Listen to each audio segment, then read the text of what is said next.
Chairman fishermen cooperative society محترمہ فاطمہ مجید کی جانب سے ریڑھی گوشت سے تعلق رکھنے والے شاہ مہران شبیر احمد اور ارشد علی کو خراج تحسین پیش کیا گیا اور ان میں اعزازی چیک تقسیم کیے گئے۔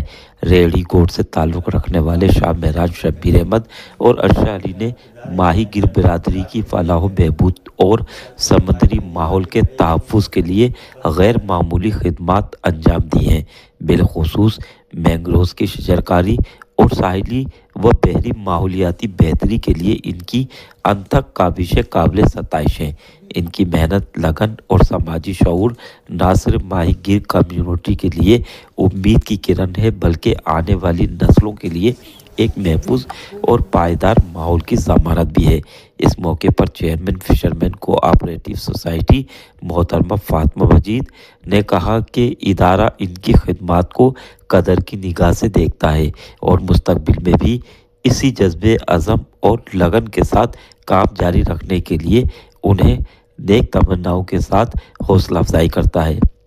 اس موقع پر معروف سماجی ماہی گیر رہنما یونس خاص ہیلی و ڈائریکٹر محمد یوسف، حاجی احمد، عبدالستار، حاجی خان، میر خان اور دیگر افسران کے ساتھ چاچا یوسف گڈانی بھی موجود تھے۔